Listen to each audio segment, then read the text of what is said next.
entrepreneurship is not always everything it's cracked up to be at moments. That's real, right?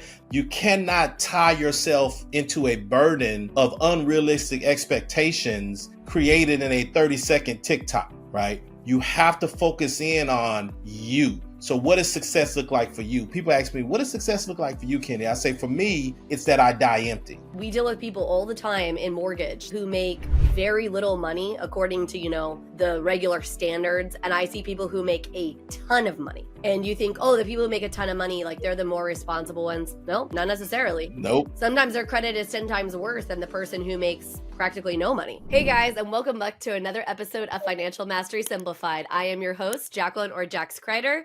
And today we have got Mr. Kenny with us, and he's got all kinds of things that he does besides just the real estate industry. He helps people and entrepreneurs, and I'm going to let him speak a little bit to that. So welcome, Kenny. Tell us a little bit about who you are, what you do, and why you're excited to be on the podcast today. Jax, I appreciate it. You know you made it if you made it to financial mastery, right? You know you have made it if you make it to this podcast. Well, as Jax mentioned, I'm Kenny Donnell. I have the distinct pleasure of being a co-owner in a real estate brokerage in the DFW area. I like to say I'm a serial entrepreneur, right? I take the skills and things I learned in the corporate space. I've had the pleasure of working with several Fortune 500 companies, executive level leadership. And then I've turned around and I built out 4 different businesses. I'm actually working on the 5th right now as we're speaking. Nice. As Jax mentioned, where I get to work with individuals who are looking to make that jump from corporate America into entrepreneurship and sort of guide them through that and help direct them through some of the pitfalls and the challenges. And I also work with some current entrepreneurs who are in that space and they're trying to figure out how to scale and how to grow. So I'm excited to be here, Jax. I'm excited to help your listeners become more financially aware. Yeah, for sure. Well, first of all, I think everybody believes it's always the old adage, like, do we stay the employee? Do we go off on our own? Right. And if you read that book, Rich Dad, Poor Dad, you kind of realize, like, if you really want to create real substantial wealth, you really do eventually need to be in that quadrant of like owning your own business and becoming the investor, right? And it's not that you can't do it as the employee, it's just a lot harder, right? It takes a lot more time and things like that. But as we were discussing before the show, entrepreneurship is not always everything it's cracked up to be at moments. That's real, right? That shift, I tell people, because I get a lot of questions about balance, right? Balance. And that shift to be able to have the fortitude to realize, just in my opinion, there's no such thing as balance, right? I like to say it's counterbalance, For right? sure. So I have three girls, and they're all different ages, and they all need different things. The oldest one, 25, she doesn't need a lot of the hand-holding and attention and direction that the 14-year-old needs, right? And the 15-year-old who's learning how to drive needs a lot of attention and focus. Absolutely. Right? So I'm constantly balancing or counterbalancing my time and efforts with our children. Well, it's the same thing with business. It's the same thing where if you're working a full-time role and you want to shift into another full-time role that you are the boss of, there's going to be some counterbalance that's going to have to give and take for you to get these things off the ground. And it's not always easy. And a lot of people don't give themselves enough credit and enough grace to be able to move those balances. They think it's always 50-50, and it's not. No. Well, and you also have to be really careful because another podcast that I'm a part of, we talk a lot about like just business and in general. And one of the things we talk about is like, what you don't want to have happen too is that you give up your 9 to 5 for a 24/7 role either, right? Because not only will you burn yourself out in a hot hurry, but also did you really do anything of substance that, like, you know what I mean? Because most of the time, if you're jumping ship from a corporate kind of job or a regular 9 to 5 employee type job, you're doing it because you want to have a little bit more freedom in your life. You want to have the ability not only to make more money, but to bet on yourself and things like that. But you also don't want to be having to work 24/7, 365 days a year, like where you don't have any, to your point, balance in your life. And yes, I don't think that there's true balance like everyone plays it out to be, but you can't burn yourself out either where it's a 365-day working bonanza either. No, because most people think busy means productive, right? So somewhere in our minds, we got trapped into this. Or if I'm constantly busy, I'm constantly doing something, then at the end of the day, if I worked 60 hours or 70 hours in a week or 8 hours, I was productive. Correct. And what I have them do is a little exercise. Go ahead and put a T graph on a piece of paper and write down everything you did that was business related on one side and pseudo business related on the other side. And what people start to realize is you did a lot of busy work, but you actually wasn't that productive. And so you got to hone in on the productive things that are needed. For sure. And that will cut out a lot of that fluff time where we just kind of make ourselves feel good because we're like, oh, I worked a lot of hours today. Yeah, but you're worn out and you actually didn't move that ball anywhere closer to where it needs to be so you could be productive. But I think a lot of times, in my opinion, that comes from, if you are coming out of a corporate environment where you are used to working a 9 to 5, you're used to filling your time with a lot of busy work, right? Like if you actually you look at studies, they say that on average, people per week, they only actually do real work. I think it's like 6 hours or something, or maybe it's 10 max. I mean, so think about the percentage. And so that tells you how much busy work is sort of layered on top of that. And so as a business owner, you don't need to be doing that busy work just to make yourself feel better about the fact that you're doing something, right? Like that's not the goal here. The goal was freedom, and freedom is going to come from using your time in a very more smart and apt time frame. And I'll use myself as the example. A lot of podcast listeners know this. I had a crazy, horrible, and I'll tell you offline, Kenny, about it, real estate situation that happened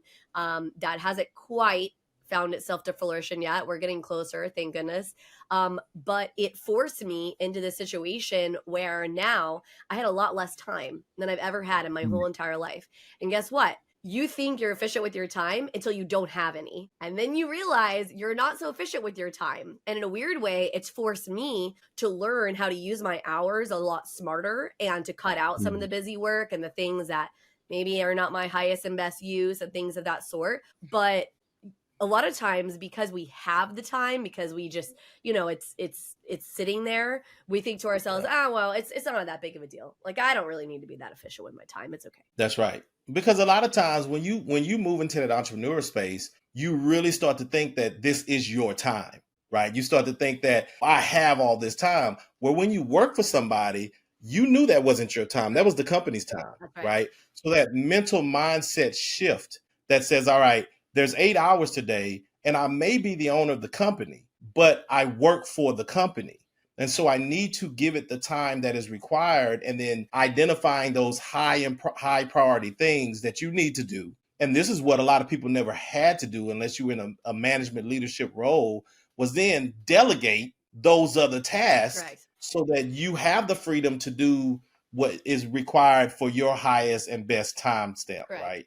That is easier said than done, but it is absolutely necessary if you're going to move from I work for someplace where I'm now building my own empire. Right. Well, and not only that, but I mean, from a monetary standpoint, right? Like, first of all, you will absolutely burn yourself out if you're not starting to try to pick and choose. Because when you start as an entrepreneur, a lot of times you don't have a significant amount of money, right? I mean, unless you went out and got a loan or something like that, right? Some people will start their entrepreneurial journey maybe while they are still working like the corporate job, and they're kind of sort of citing it as a side hustle to sort of grow it into its own entity. And a lot of people don't realize that, like you and I were talking before the show, like, you have to be the marketer, you have to be the HR, you have to be, all the different things. And the beautiful part about being in 2025 is that there is a lot of technology that can actually very inexpensively take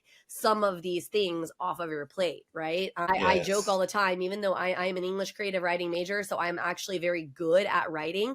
Brevity is not my strong suit. I know, Kenny, that really surprises you that brevity is not my strong suit. But when you're writing content, a lot of times, like, we need that kind of hook or that brevity to write, like, to capture attention. I'm not naturally good at this. And let's be real, when you're a small business owner, you can't always afford to hire the copywriter or the person to create these things for you. And so I'm amazing at what I do for a living, right? I'm great at it. I'm an expert at it. However, in order to get the eyeballs, that marketing aspect that I need, I need some of that ability to be brief and brilliant and hookish. And I'm not naturally good at that. It's not my natural bent. And so AI is coming in clutch, helping me write the hooks for my business that I'm not great at. Stay tuned. We'll be back right after this message from our sponsors. Imagine having the power to control your financial destiny, no matter where you start. Welcome to the Financial Mastery Simplified course and resource platform, where financial education is tailored to your unique journey. We cover everything you need, from basic budgeting and saving strategies to advanced investing and retirement planning. Learn at your own pace with lessons that match your level of experience. Whether you're a beginner or looking to enhance your financial knowledge, join our community of learners and benefit from shared insights and expert guidance. The Financial Mastery Simplified course and resource platform equips you with the skills and confidence to take charge of your financial future. Ready to master your finances? Enroll in our courses today at the Financial Mastery Simplified course and resource platform. Start your path to financial independence now. Visit us at fms.tips and fms.college for more information. Hello and welcome to PBJ Mortgage, where your home ownership dreams become reality. Today, we want to share why choosing PBJ Mortgage is the right choice for your home financing needs. At PBJ Mortgage, we're built on a foundation of values that drive us every day. Our commitment to educate, empathize, and empower our clients sets us apart in the mortgage industry. Our clients are at the heart of everything we do, and their success stories speak volumes. With years of experience, our team possesses in-depth knowledge of the mortgage programs, ensuring you receive expert guidance and the best possible rates. We offer a diverse range of loan options to suit your unique needs, including conventional, FHA, VA, and more. No matter your situation, we've got a solution. At PBJ Mortgage, we pride ourselves on providing personalized service.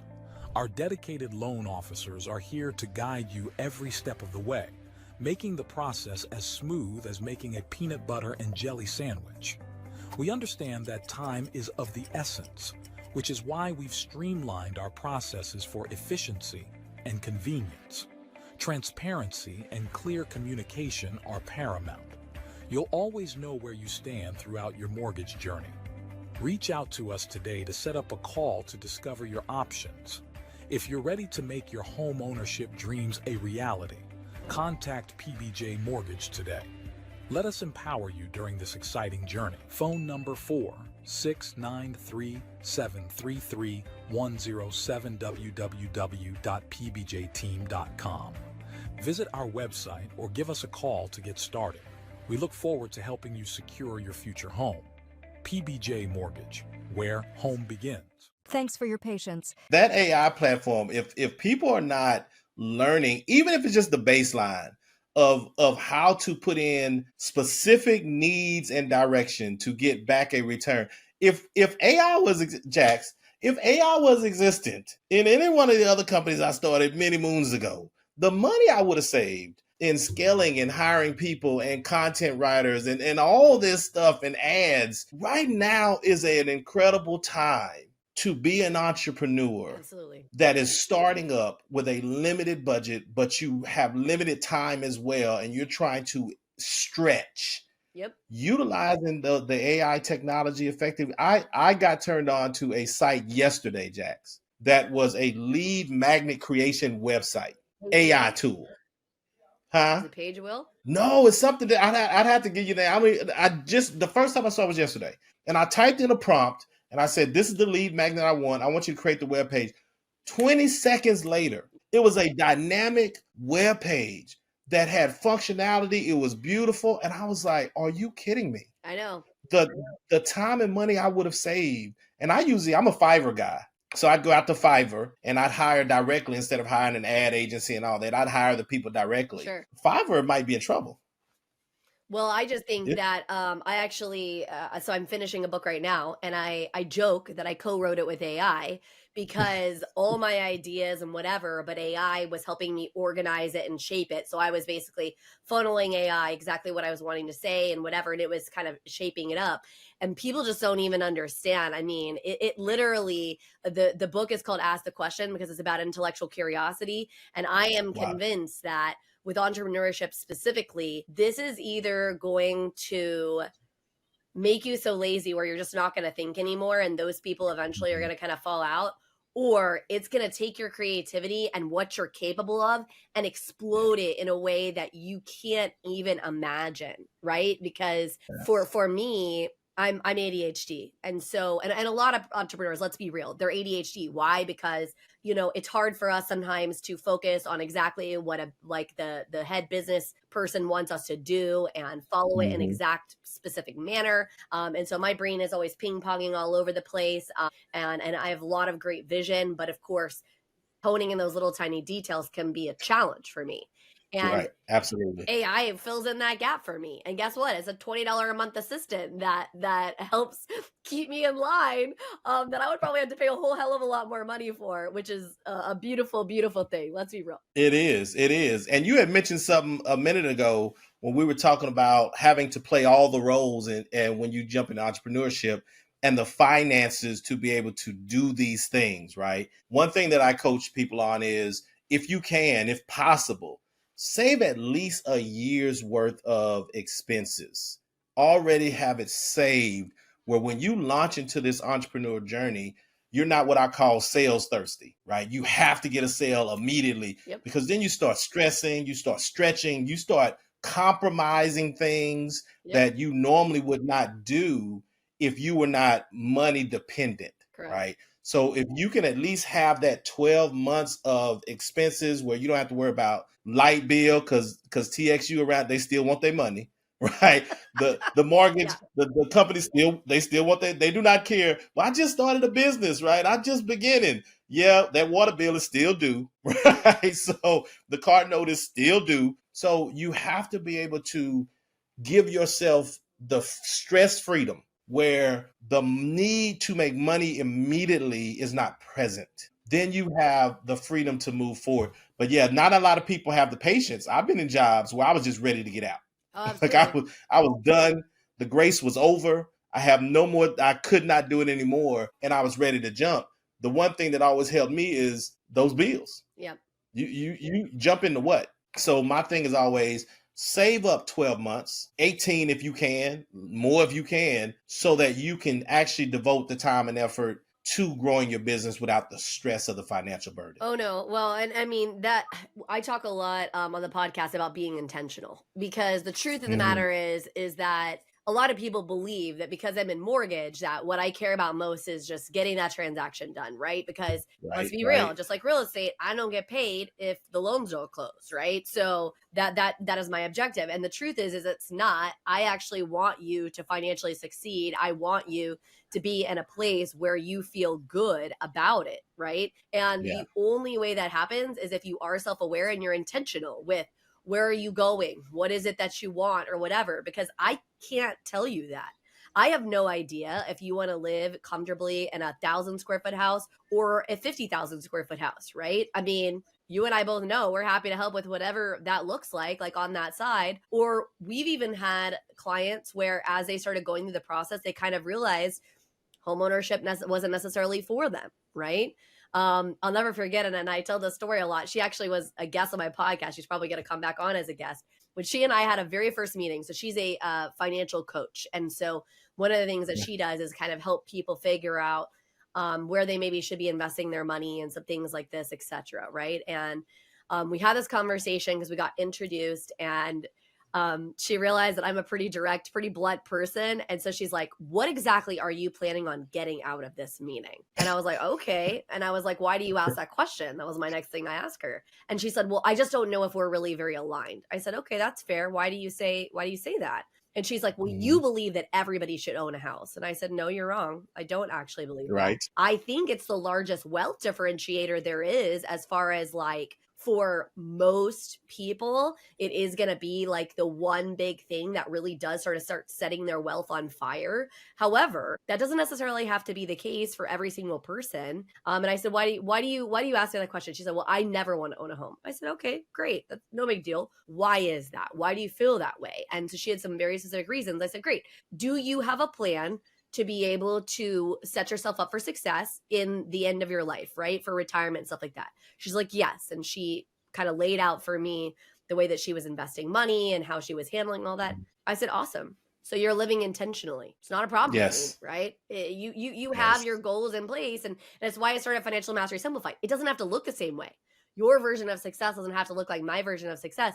But I agree with you. When you start that business, if you're not being intentional about how we're going into it and you're just kind of going through the motions, eventually what's going to happen is you are going to get tight on money. And anytime when you get tight on money, that's scarcity. Even if you fought against it, and even if you've done the mindset work and the mindset shifts, it's still naturally we have a negative bias in our brains. It's gonna bubble up inside you, and you're gonna start cutting corners, or you're gonna start giving that the aspect of desperation, like all that's gonna start bubbling. Not a good look. No. And then you open yourself up to all of the scams, right? You open yourself up to the shortcuts. And you're like, okay, well, this person is going to do this, and it's going to get me there way faster than I ever thought it was going to get there. And all I got to do is give up $15,000 or 20. And you're buying into this move because you're focusing in on the scarcity. That pressure is there, and you're doing everything you can to relieve the pressure. So having that strategy up front, having a plan up front, and then being willing to sacrifice for it. Right. So you give the example of the people, they come in, they want this house. I can't tell you how many times we deal with people and they're like, I want this 5,000 square feet and I want this and I want that. And like, yeah, but your budget right now is 250. So what are you willing to sacrifice in the short term to then put yourself in a better position to ultimately get that thing you want? Absolutely. And a lot of people don't want to do it. A lot of people are like, nope, I just want what I want now. Correct. Well, if you're going to build something, it's going to take time and sacrifice. And they're going to be something. I would love to fly around on a private jet. Absolutely, 100%. That's just amazing. No lines. I don't have to book. I just got to call the pilot and he's there when I want him there. But I don't want to pay $100,000 a flight. Right. I don't want to have $1 million of expenses every year in flights. Absolutely. I'm not willing to sacrifice that. So commercial, here I come. Right. So I was going to say, I say that a lot too, is choose your hard, right? Like there's all different versions of like what that looks like. And the beautiful part is that, maybe even 30, 50 years ago, we had a lot more rigid, that's not even really a word, but a lot more rigid restrictions on sort of how life was to look, right? Like we went to work for somebody and we did that for 40, 50 years. And then we retired and we bought a house, and you know what I mean? Like there was like a lot of like set ways that were kind of the standard, if you will.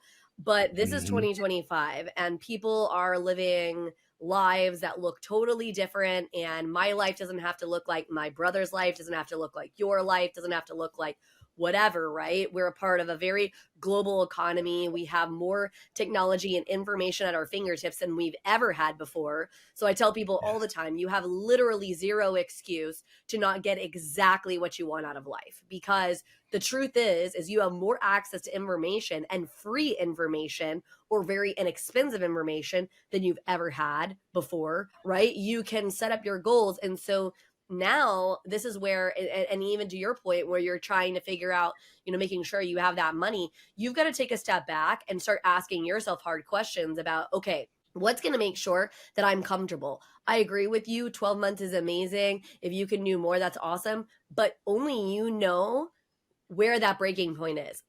When you get what number in your account, what number is it hit when you start having heart palpitations, right? And you're like, oh, dear Lord, I can't do it anymore.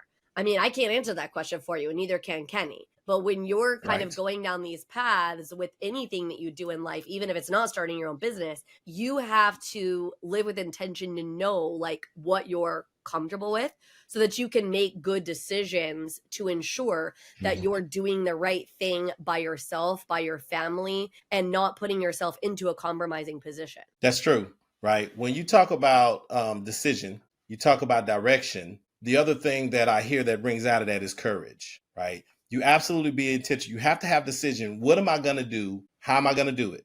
Then you have to have the courage to walk in the direction to achieve it. And if you are, like Jack said, if you are trying to live up to the Joneses, if you will, if you're measuring yourself against somebody else's success, or like we love to do in today's world, you see it on TikTok, And so I got this 30-second window into your life, and I assume that I know your struggle, right? And I know your sacrifices, and I know your challenges, and why is it happening for me? Because you're not them, and you don't know. You don't know the challenges, the sacrifice, the struggles, the disappointment. And yeah, they're overnight success that took 20 years to succeed, right? You just met them. So you cannot tie yourself into a burden of unrealistic expectations created in a 30-second TikTok, right? You have to focus in on you. So what does success look like for you? People ask me, what does success look like for you, Kenny? I say, for me, it's that I die empty. It's that everything that I have in me that I believe I'm supposed to do, that I do. Whether it's helping 100 people, 1,000 people, 100,000 people, I'm going to have my journey. And you have to be okay if, so I have a church background. You have to be okay if only 10 people attend your church. Right. Yeah, you want 100,000, right? But you got to be okay if only 10 people show up, because those are the 10 people that you were supposed to help. Right. So help them do the things you want to do. You want to launch your business with a purpose of, I'm out to help these people. And however many of these people exist for me, that's who I'm going to help. And there may be somebody in that same space that is doing the same thing you do, and they may be helping way more people than you. That is okay, because that's their journey, that's their walk, that is their sacrifice. Oh, yes. Stay tuned. We'll be back right after this message from our sponsors. Welcome to Financial Mastery Simplified, your go-to podcast for making smart money decisions. We break down complex financial topics into easy-to-understand advice you can use every day. Our experts cover everything from budgeting and saving to investing and retirement planning. We give you the tools to take control of your money and build the future you want. With Financial Mastery Simplified, you'll feel informed and empowered to make the best choices for your financial health. Tune in to Financial Mastery Simplified on your favorite podcast platform. Start your journey to financial confidence today. Visit us at fms.tips and fms.college for more information. Welcome to House U, where we believe in the power of education. At House U, we're more than just a brand. We're your partner in home ownership, dedicated to educating, equipping, and empowering you every step of the way. Education is at the heart of everything we do. We offer comprehensive resources designed to make home ownership simple and accessible for all. From understanding mortgage options to mastering home maintenance, House U provides the knowledge you need to make informed decisions with confidence. We host workshops and seminars, bringing together experts and community members to share insights and build a stronger, more informed community. Because when you're educated, you're empowered. House U, home ownership made simple for all. Visit our website or contact us today to start your journey with House U. Empower yourself with knowledge and embrace the joy of home ownership. Thanks for your patience. Now back to our conversation. I think that that's hard for people a lot of times. And it was so funny. I don't know if you listen at all to Myron Goldman. I think he's such an amazing person, not only just like the way he thinks and the way he talks, but he was talking about, I can't remember what he called it, instant success or something like that. But what he meant was, he said, what does that look like over a lifetime? Because I think that is the thing, is that we always, it's all these get rich quick schemes and whatever. And so often, you don't know when you're going to hit that moment that's just going to just push over the top. Right. And sometimes you have to do a lot of things to get there. Right. And a lot of things that other people aren't necessarily going to see as valuable. I literally was having this conversation this last weekend. So I do actually I love to read, and I love to write. And last year I wrote my very first book, which you and I were discussing, Mortgage 101, The Secret Sauce of Home Buying. And now like in my body, I'm like, man, I need to write a lot more books, just because first of all, I love information. I love presenting it and helping people. And it is something that I'm really passionate about. And so I actually joined a few different anthologies that are going to be coming out over the course of this year. And for those of you who may not know what an anthology is, it's like a collaborative book where maybe, 10, 20, 30 people come together. Everybody writes a chapter with an overarching theme, and, you kind of launch the book together. And my dad was asking me, well, why are you a part of all these anthologies? And I said, well, for a few reasons, right? Like, one, I want to be seen at as authority, surrounding different kinds of topics. Number two, I genuinely want to help people. And I feel like sometimes seeing perspective in other people's stories do really help us shape our own space and our own journey. And I said, and there will be some residual income, may not be a whole lot. Maybe it's only a couple $100 a year or something, but there'll be some residual income, coming. And I said, don't you think that's worth that? And my dad said, no. And so not everyone's necessarily going to see the way that it looks for you, right? Because for me, just simply the helping people and the authority piece for me personally would be enough of a reward, right? Do I hope that I also get some of the monetary piece as well? Sure, of course I do. But that may not necessarily happen, just depending on the popularity of the book and how long it's out for, and all of the different things. But like Myron Golden was talking about how he makes his passive income off of some of his books, and how it comes in every single year. It's this thing he did one time that now continually perpetuates an amount. And so sometimes when you're doing that thing, you may not necessarily see what it's going to yield in the long run, but you have to do it anyways. And even when other people really close to you, like my dad wasn't bad intention. It's not like he was trying to put me down, but on the same token, he couldn't see what I see. No. And he's not supposed to. Correct. It's on a different path. It's a different path. I think we probably have all had some similar experience. I remember a very, very close family member of mine when I was launching into one of my industries, and I was leaving a 6-figure income. And I literally was having this conversation, and I had a lot of it baked out, but I didn't know all the things. It was when I was doing the federal construction stuff. So I had one firm where we did renovation projects for VA hospitals, Air Force bases, Navy bases all around the US. But we started with zero. And my family member was like, why would you do that? That's crazy. Right. Why would you leave this steady income? Like, you got it good. Why would you do that? Had I listened to that advice, then 5 years later, we wouldn't have over $100 million worth of business. Exactly. Right. And that's not everybody's story. It didn't have to be 100 million. It could be $1 million. It could be 3 million. Or it could just be the freedom to lay out the schedule that you want, but you have to walk your path. And like you said, I knew it wasn't a shot at me. I knew it wasn't, oh, you don't believe in me. It was like, this is security for you. That's correct. This feels safe for you. But I've been on too many sides of the table where the company got bought out. The company decided that they no longer need this division, right? Or you're tapped out and you've hit that ceiling and you can't move because nobody's retiring. Yep. I've been in too many of those spots to realize that insecurity for me is being tied to a corporate label. Correct. That I can't make moves on. Right? Well, I think that's insecurity. Some of the generation, and I'm sorry, I didn't mean to cut you off. I think some of the generation that sort of came before, like that my father kind of believed and it was a part of, is companies were a lot more stable, right? And people did stay for like their whole careers or whatever, right? And the company sort of took care of the person, and the person took care of the company.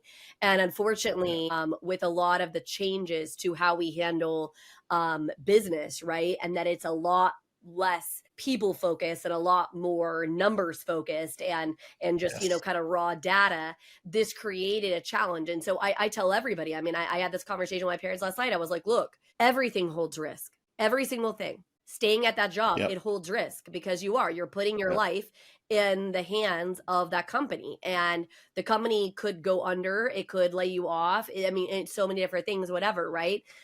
You go on your own and you start your own business, there's risk. There's risk that you're not going to make the money that you want to make. There's risk that you're going to have so many more skill sets that you're going to have to learn and maneuver and surround yourself with. And they aren't necessarily going to be your wheelhouse. And how do you handle that? I mean, regardless of what it is. And so again, comes back to choose your hard, because there are so many different aspects and avenues that you can walk down, but you just have to figure out the path that aligns with what fits you. Right. And to your point, like we were talking about the money aspect of putting aside money, make sure you're intentional about it, because just kind of maneuvering your way. I mean, that's sort of why you get caught with your pants down, so to speak, right? Because you thought that job was going to be there forever. And then all of a sudden, boom, it's pulled from you. Right.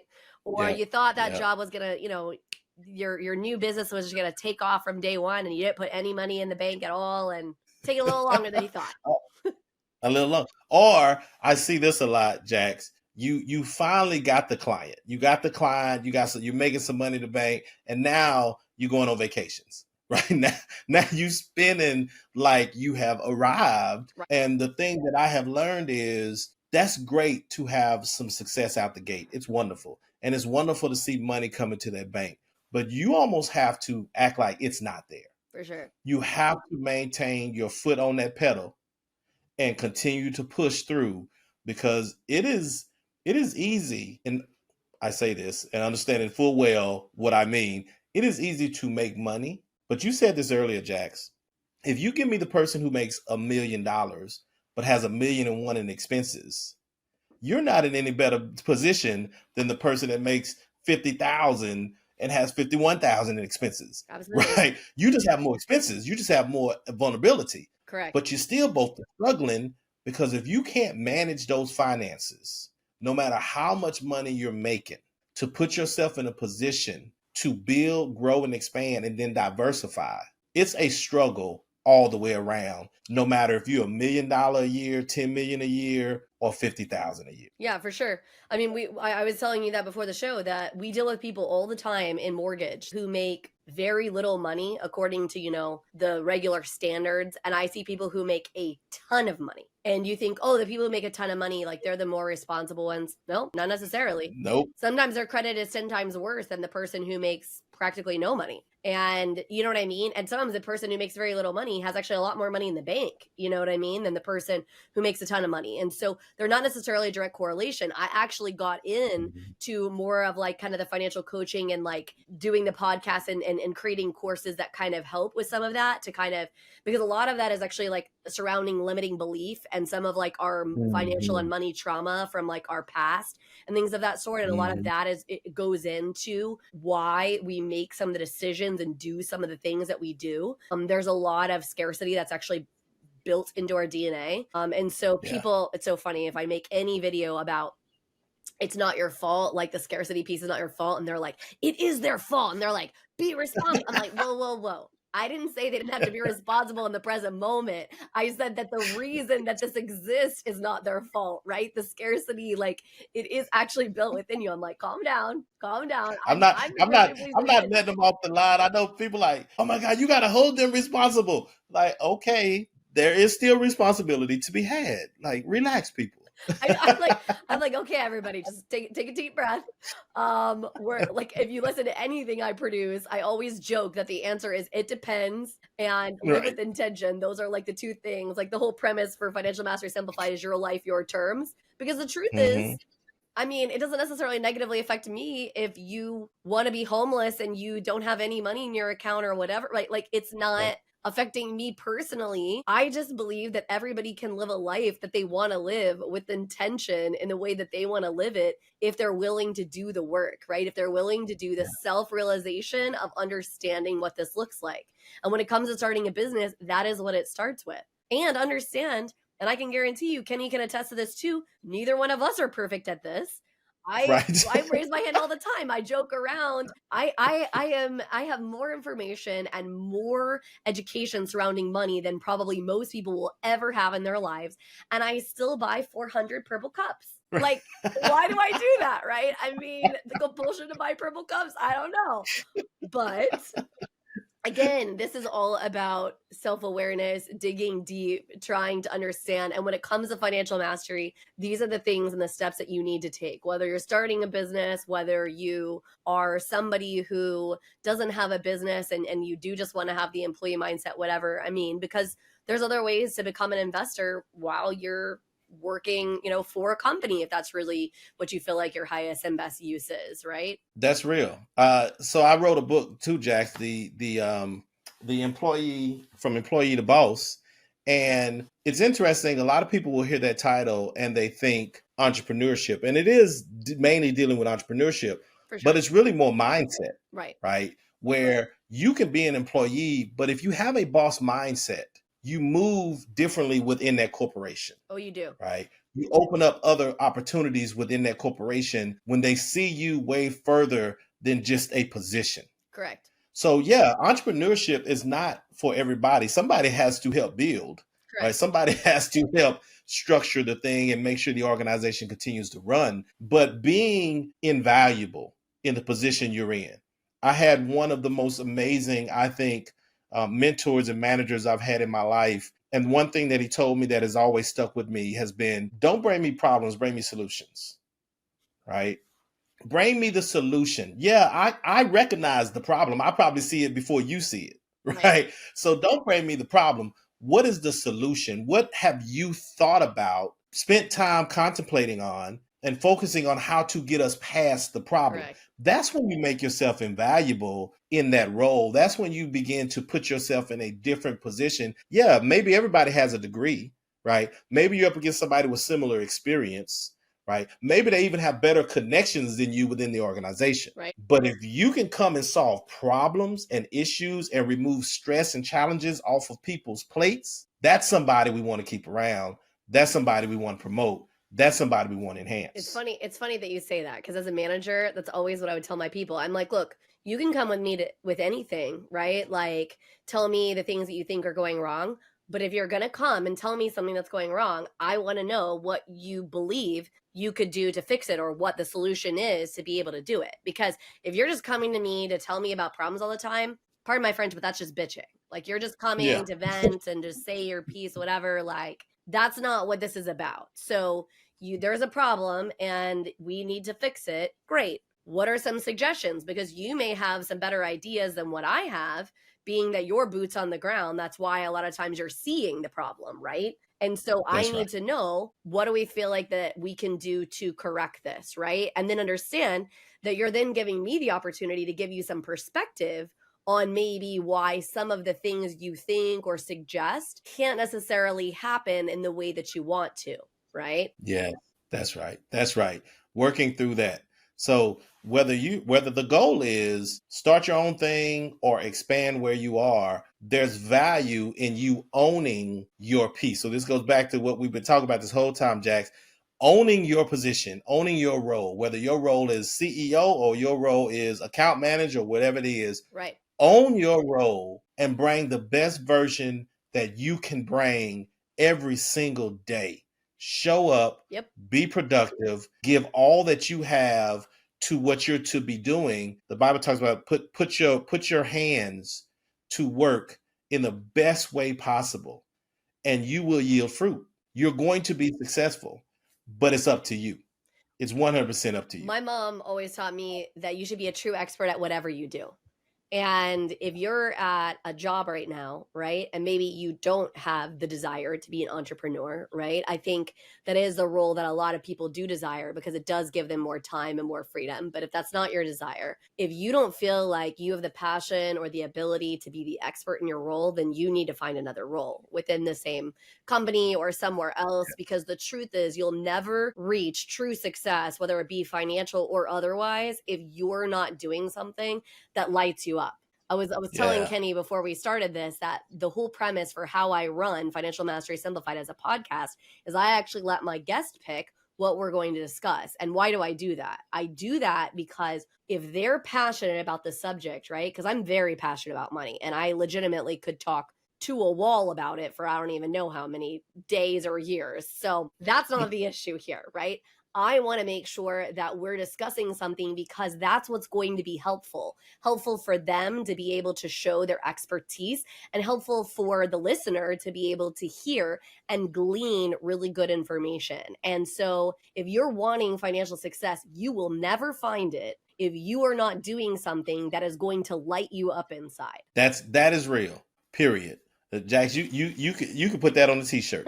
There you go. Because it is too many times that we're chasing the dollar. Correct. Right? We're chasing the thing that we think is going to bring us the most amount of money, and usually in the least amount of time. Correct. And so I give people this analogy. The reason they call money currency is it does what a current does, which is flow, right? Current moves. As much as people think that money is sitting in the bank right now, just waiting on them, it is not. It is being utilized, right? It is constantly moving.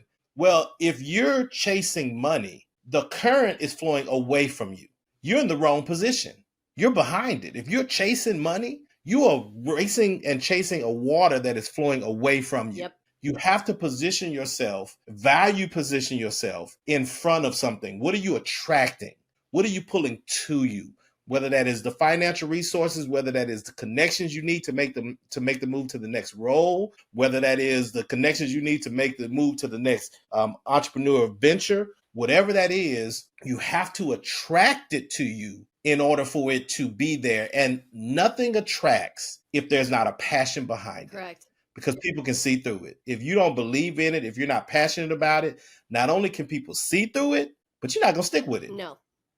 You're gonna be like what my kids. Yeah, we did basketball, we did soccer, we did baseball, like we did all these sports, right? And we landed on yearbook and karate, right? So you're not gonna stick with what you don't have a passion for. Nope. You sure won't. Mm-mm. No, and it's funny because I talk about this a lot. I don't know how familiar you are with the RAS, the reticular activating system. It's the part of your brain that actually like scans for things. And so what happens is like what the reason that intention is so important is you're literally telling your brain what to look for. So I used this example not too long ago that I decided in 2024 that I wanted to be on more stages. And so one, I created my own stage by the podcast, right? I started being guests on other people's podcasts. I started being sought out to speak at different kinds of events, right? Whether they be for realtors or for people who want to understand about money or whatever. Why is that? Is it because I was less qualified? I was more qualified now than I was a couple of years from now. I mean, maybe I'm slightly more qualified, right? Because I have a little bit more information, but that's not the reason. The reason is because I was activating my RAS, and my RAS was literally looking for the opportunity, right? It was searching like this. You literally have to just train your brain with that intention. And it's really hard to do if you're just not interested in whatever it is, like getting your brain to latch on. I mean, I suppose you can do it. But you're right. Money is currency. Currency does flow. I saw a funny meme the other day that said the universe is not on a budget. Ask for what you want, because it's true. Like literally money is an endless supply. So when people say, oh, there's not enough money, I'm like, that's not true. The federal government literally can just go keep printing more of it. Yep. It's a ridiculous idea. And they do. And they do. And they do. Well, this has been amazing. So, yeah. I feel like we could talk about this topic for days, Kenny. So you'll definitely have to come back and join me again, and we can do more conversations surrounding this topic and others. I think that there's something that you wanted to offer the listeners. So if you don't mind offering that, and then we will wrap us up. Yep. So I talked about the book From Employee to Boss. And so for all of Jack's listeners, if you will email me, info@kennydonnell.com, info@KennyDonnell.com. I know it's a long last name, but KennyDonnell.com. I will send you guys a free copy of the book From Employee to Boss. Jax, I appreciate you having me on. I appreciate this conversation. It has been amazing. You are just a warm, wonderful person with a mission that is going to be extremely successful and global as you continue to expand your outreach. So thank you for having me on. I could at least be in the Rolodex of people and say, hey, y'all, I was on this doggone podcast, Financial Mastery, and Jax is amazing. Thank you all. I appreciate it. I was going to say, I so appreciate that. And hopefully, listeners, you found this information helpful, whether you are an employee or whether you're starting a business. Again, it's super important to just live life with intention. And we hope to see you again next week on another episode of Financial Mastery Simplified.